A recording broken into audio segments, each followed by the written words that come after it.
Salut tout le monde, bienvenue dans cette vidéo. Alors aujourd'hui je voulais vous parler un petit peu de la rusticité des plantes potagères. Parce que à cette période de l'année c'est vraiment compliqué. On a d'un côté des jardiniers qui sont très impatients et je les comprends. On est tous en ce moment vraiment impatients de commencer les semis. Mais certains sont tellement impatients qu'ils ont tendance à semer beaucoup trop tôt des plantes pour lesquelles selon moi il faudrait attendre un peu plus longtemps. Alors attention, hein, quand je dis ça, je parle pas des gens qui font des essais pour voir si ça marche mieux, si ça marche moins bien. Ça, il n'y a pas de problème là-dessus, c'est normal de faire des essais, c'est normal de vouloir faire sa propre expérience. C'est aussi ce que j'ai fait. Pendant longtemps, j'ai tâtonné, j'ai semé à plusieurs périodes, etc. pour voir le moment qui, chez moi, avec mes conditions à moi, correspondait le mieux. Ça, c'est normal. Mais je parle des gens qui se précipitent à semer certaines plantes pour lesquelles c'est évident qu'il serait plus sage de patienter encore un peu.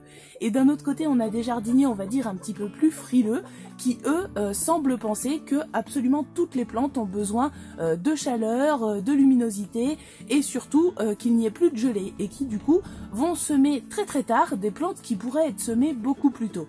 Alors dans la vidéo d'aujourd'hui, j'ai envie d'essayer de faire un petit peu la part des choses dans tout ça. Je dis bien essayer parce que évidemment c'est très compliqué, on va pas énumérer toutes les plantes potagères. Il y a toujours beaucoup de questions à cette période de l'année et on sent bien que les jardiniers sont un peu perdus, ils savent pas quand ils peuvent faire quoi.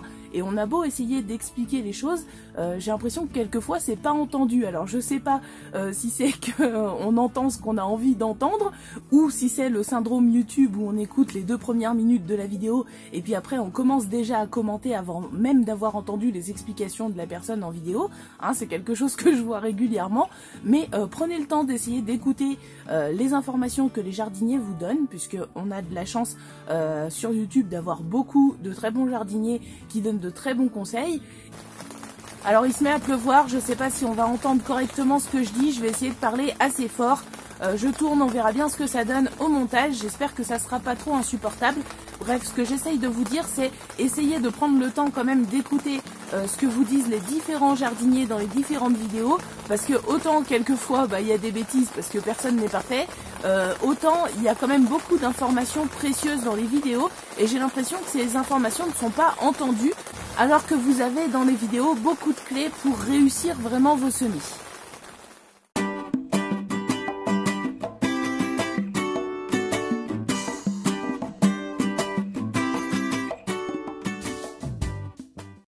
Alors la première chose à savoir, et c'est quelque chose que je vous ai déjà expliqué dans des vidéos précédentes, y compris dans des vidéos récentes, c'est qu'il y a des plantes qui sont résistantes au froid, qui supportent les basses températures, qui supportent aussi très bien les gelées, et il y en a d'autres qui sont beaucoup moins résistantes au froid, qui sont frileuses, qui ne vont pas supporter les gelées.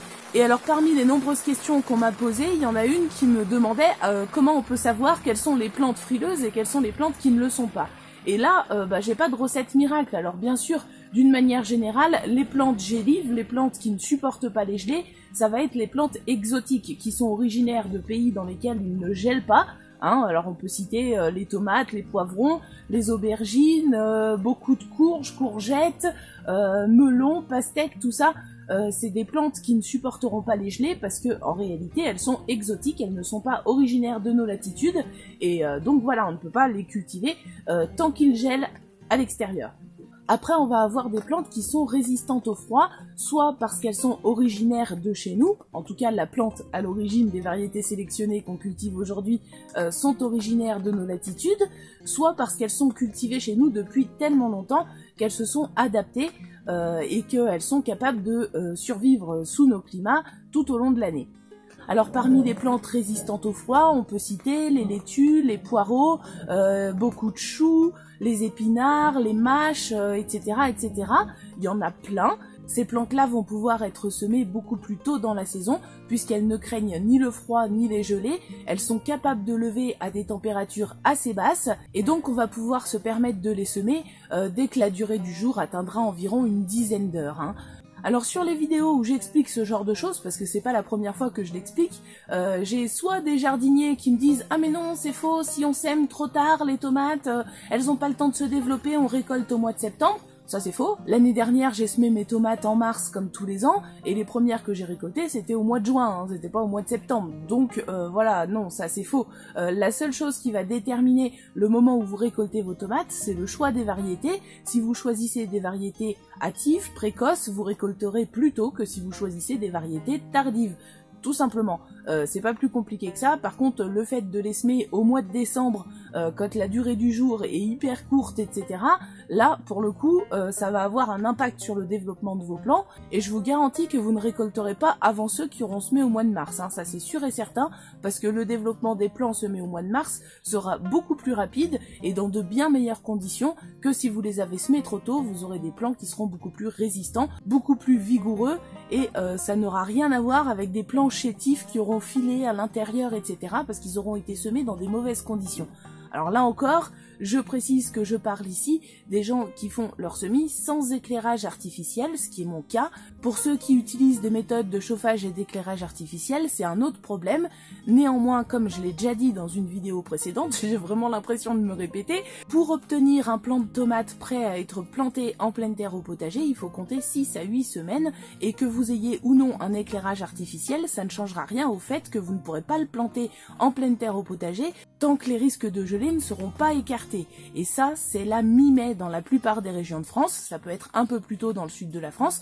Dans tous les cas, si vous les semez au mois de décembre ou au mois de janvier, vous comprenez bien que ça va prendre beaucoup plus que 6 à 8 semaines pour pouvoir planter vos plants de tomates en extérieur au potager, et donc vos plants vont rester bien trop longtemps dans leurs petits pots à végéter, etc.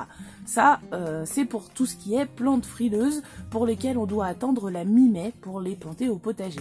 J'ai vraiment l'impression de refaire la même vidéo que j'ai déjà fait il y a quelques semaines pour expliquer tout ça, et pourtant j'ai encore énormément de questions. Vendredi, j'ai commencé à semer des laitues, des poireaux et de la ciboule. Ça, c'est des plantes qui sont résistantes au froid, qui supportent très bien les petites gelées. Donc, j'ai placé mes semis directement en serre froide et il n'y aura aucun problème. Même si elles prennent quelques gelées, ça ne va pas les tuer et ça ne va pas empêcher leur développement. Il n'y a aucun souci avec ça. Je le fais tous les ans. Ça fait maintenant 3 ans ou 4 ans. Non, 3 ans, parce que la première année, j'avais pas commencé aussitôt. Mais bon, ça fait maintenant 3 saisons que je sème aussitôt dans la saison ce genre de plantes. Et j'ai aucun souci. Et alors, pour les gens qui pensent que même pour les laitues, c'est trop tôt et que de toute façon, ça coûte rien d'attendre 15 jours de plus. Alors, effectivement, ça coûte rien d'attendre 15 jours de plus. Et vous pouvez tout à fait les semer dans 15 jours si ça vous rassure. Mais si vous les semez maintenant, ça marchera très bien aussi, vous ne prenez pas de risque. Alors pour vous prouver que la laitue est parfaitement résistante au froid, je vais vous montrer les laitues qui sont dans la serre, celles qu'on n'a pas encore mangées, qui sont dans la serre, donc qui ont été plantées dans la serre à l'automne, qui ont passé l'hiver ici, sur lesquelles j'ai même pas mis de voile, même début janvier quand on a eu des -7, -8 en extérieur, ce qui fait que dans la serre, de toute façon, il faisait facile -5, elles étaient même pas protégées par un voile, et regardez comment sont les laitues.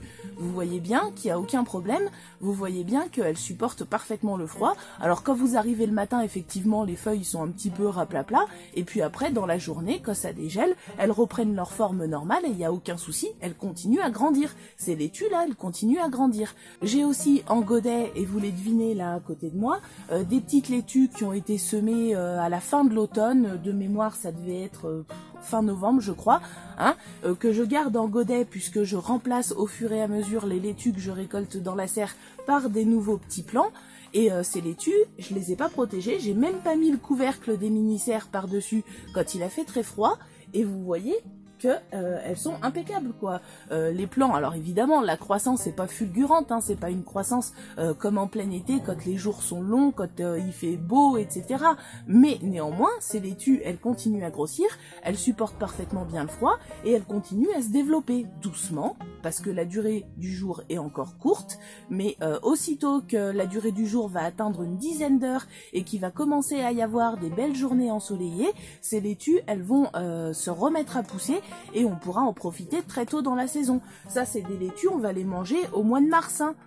Voilà, donc pour les jardiniers les plus frileux qui ont peur, qui ont l'air de croire que leurs plantes ne vont pas du tout se développer parce qu'il fait trop froid ou que les jours sont encore courts, détrompez-vous, certaines plantes sont parfaitement capables de le supporter. Alors je sais pas si on va les voir derrière moi. Hop, là derrière moi ici il y a des épinards Je sais pas si vous voyez, mais enfin ces épinards, ils sont pas chétifs, hein. Et ils ont passé l'hiver dehors. C'est des épinards qui ont été semés dans la serre au mois de novembre, ça. Bon, bah vous voyez qu'il y a quand même pas à rougir, quoi. Voilà.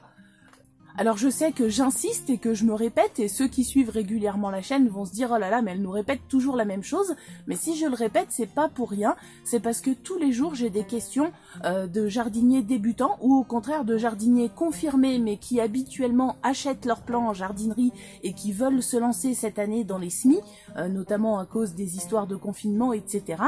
Et ces gens-là me disent quelquefois « Oh là là, mais tu sèmes tôt, et si jamais il y a un retour du froid, comment ça va se passer pour tes semis ?» Bah, s'il y a un retour du froid, pour les plantes que j'ai semées, donc ici on a ce que je vous ai montré vendredi dernier, hein, laitue, poireaux, ciboule, j'ai quelques choux chinois, enfin bref, pour ces plantes-là, même s'il y a un retour du froid, ça ne sera pas un problème. Alors comme je le disais un peu plus tôt dans la vidéo, j'ai aussi eu des questions, comment savoir quelles sont les plantes qui sont résistantes au froid et celles qui ne le sont pas. Alors évidemment, celles qui sont originaires de pays chauds dans lesquels il ne gèle pas, la plupart du temps... Ah, voiture.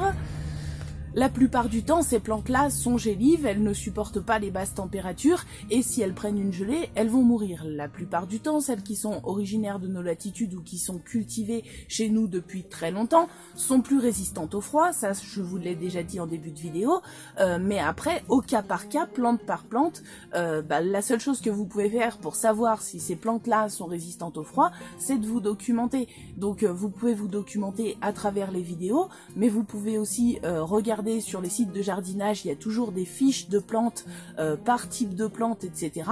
Donc quand vous vous demandez si vous pouvez vous lancer dans le semis de telle ou telle plante, rien ne vous empêche d'aller voir les fiches sur les sites de jardinage pour voir si ces plantes supporteront le froid ou pas. Et la troisième chose, c'est des bouquins. Si vous débutez le potager, si c'est votre première saison au potager ou si vous n'avez jamais fait de semis, ça peut être intéressant de vous procurer des livres dans lesquels vous avez des fiches pour chaque plante, on va dire, les plus cultivées au potager et qui vous donneront une assez bonne idée de leur rusticité, de leur résistance au froid, etc. C'est un peu comme dans tous les domaines en fait, hein, quand on commence une nouvelle activité, il faut bien apprendre et c'est vrai que les vidéos sont une mine d'informations, mais c'est vrai aussi que ouvrir un bouquin, ça peut répondre à des questions qui n'ont pas forcément trouvé de réponse à travers les vidéos. Alors vous inquiétez pas, vous n'avez pas besoin d'apprendre toutes ces informations par cœur. Pourquoi ? Parce que tout simplement, à force de le faire, d'année en année, vous allez vous rappeler que certaines plantes résistent bien au froid, etc. Et ce que je vous conseille aussi, c'est de faire vos propres essais. Je l'ai évoqué rapidement un peu plus tôt dans la vidéo. Faites vos essais. Laissez en hiver des plantes dans le potager pour voir celles qui tiennent le coup. Si vous faites ça, vous saurez les plantes qui résistent au froid et qui repartent très bien au printemps, même si leur croissance a été ralentie pendant l'hiver. Ça va être le cas des blettes, des épinards. Là actuellement dans le potager, je serais bien allé vous montrer, mais malheureusement il pleut des cordes, donc je pense que je vais pas m'y risquer. Mais là actuellement dans le potager, il y a des blettes qui ont passé l'hiver dehors, il y a des épinards qui ont passé l'hiver dehors. Bien sûr, il y a tout ce qui est cardon, artichaut, qui a passé l'hiver dehors et qui se porte très bien. J'ai également encore des navets que je vais aller récolter là rapidement, puisque je vais vous montrer quelque chose en vidéo à faire avec ce genre de légumes. Voilà, il y a encore plein de choses dans le potager et pourtant vous l'avez vu, ces légumes ils ont été sous la neige pendant plus de 3 semaines, ils ont eu pendant 15 jours des températures très très basses, -7, -8, alors vous allez me dire sous la neige, ça fait une couche isolante, hein, c'est probablement l'un des meilleurs paillages d'hiver, la neige, donc c'est vrai qu'ils étaient protégés par la couche de neige, mais néanmoins voilà, ils sont toujours là, les navets ils sont très jolis, les blettes là, bon elles sont un peu raplapla parce qu'elles ont été écrasées par la neige, mais le feuillage est en train de se redresser, les épinards même chose, artichauts, cardon même chose, les topinambours j'en ai récolté hier, ils étaient bien dans un sol gelé, hein, le sol a gelé à un moment donné quand il faisait très froid, et pourtant j'ai récolté des topinambours hier, ils étaient magnifiques, ils n'étaient pas du tout abîmés ni quoi que ce soit, donc il existe des légumes résistants au froid, et il existe des plantes résistantes au froid, et pour ces plantes-là, notamment celles qui sont capables de lever à basse température, eh bien vous pouvez commencer vos semis assez tôt dans la saison, et vous n'avez pas à vous inquiéter des éventuels risques de gelée. Voilà. Alors je suis désolée pour tous ceux qui ont déjà entendu ces informations X fois sur la chaîne et j'espère que pour les autres ça vous aura un petit peu éclairé sur les capacités de résistance au froid des plantes. Et je vous invite à vous documenter par vous-même pour essayer de voir quelles sont les plantes qui résistent bien au froid et quelles sont les plantes pour lesquelles ce n'est pas le cas. Je vous invite aussi à faire des essais dans votre potager et même pour les semis pour voir quelles sont les périodes de semis qui donnent les meilleurs résultats chez vous en fonction de vos conditions à vous. Puisque on l'a déjà dit, d'un climat à l'autre, ça peut être différent.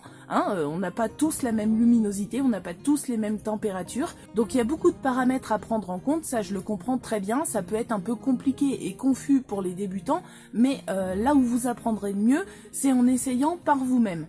Voilà, pour voir si ça passe chez vous, si vous pouvez le faire, si vos plants se développent bien. En tout cas, pour tous ceux qui disent « j'attendrai le mois de mars pour semer mes laitues », vous pouvez tout à fait attendre le mois de mars pour semer vos laitues. Mais par contre, si vous en semez quelques-unes maintenant, au mois de mars, vous en mangerez. Si vous attendez le mois de mars pour les semer, eh ben vous devrez attendre mai pour commencer à manger des laitues. Bon bah voilà, personnellement j'ai réussi à peu près à passer l'hiver avec mon petit stock de laitues que j'avais en pot en remplaçant systématiquement celles que je récoltais par un nouveau petit plant, etc. Et là maintenant, il va me falloir des laitues pour prendre le relais une fois que j'aurai fini mon stock.